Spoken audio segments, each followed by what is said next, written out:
Hi, my name is Elijah, and I'm a pencil partner volunteer with Dollar General.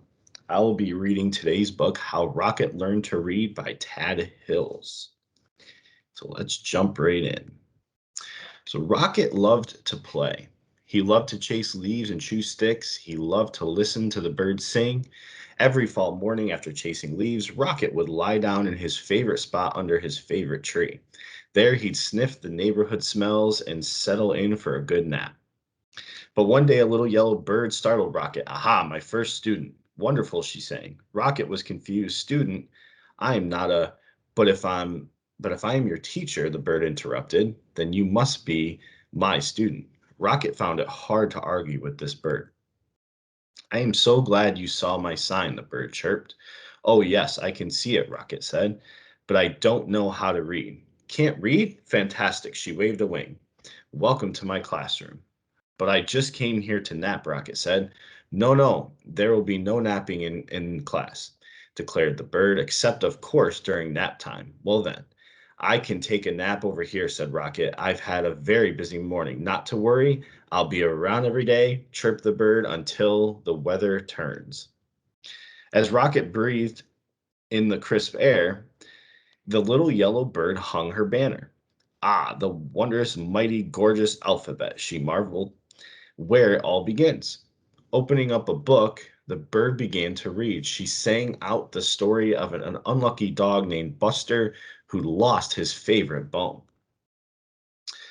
A cool breeze carried her lively voice across the yard. At first, Rocket was disturbed, but before long, he found himself captivated.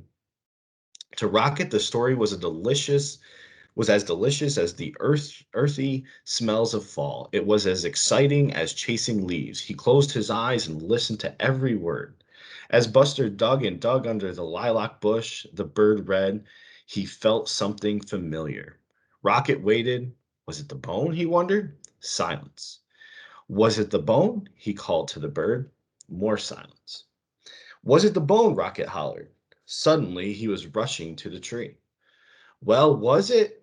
But the little bird was gone. The next morning, Rocket arrived early. At last, the little yellow bird appeared. Hello, how wonderful to see you in class, she chirped. I can tell by your waggy tail that you are well rested.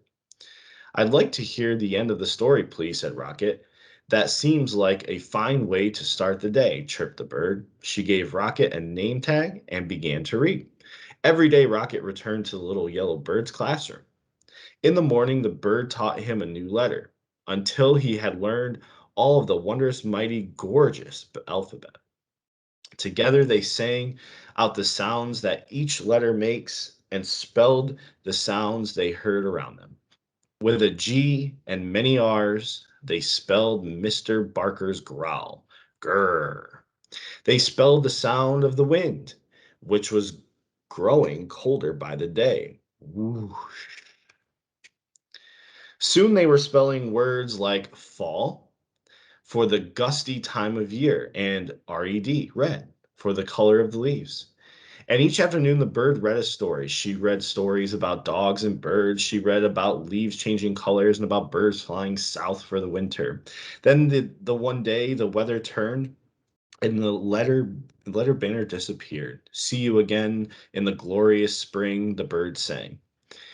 And as she flew into the wintry sky, she called, don't forget, words are built one letter at a time. The days grew shorter and the leaves fell from the trees. The grass became crunchy. Soon, Rocket's classroom disappeared under the snow. He remembered the little yellow bird's alphabet and practiced his letters. Rocket thought about the bird's sweet chirp while he sounded out words like D-I-G dig and W-I-N-D wind and C-O-L-D cold, S-U-N sun and M-E-L-T melt. He made new friends and spelled their names. Hello, Emma. Hi there, Fred. He spelled everything. When Rocket spelled mud, he knew that spring, as it always does, had returned. The breeze blew warmer, the grass grew greener, and a sign appeared. Early the next morning, Rocket rushed to his classroom. As he waited, he spelled W-A-G, wag. Soon the little yellow bird arrived. Aha, my star student, she sang. How wonderful to see you. I can tell by your waggy tail that you are ready for class. Then together they began to read. They read stories about birds flying north in the spring. They read about pictures in the warm sun, or picnics in the warm sun. And they read about Buster, the lucky dog who found his bone under the lilac bush. And when they were done, they read it again and again and again.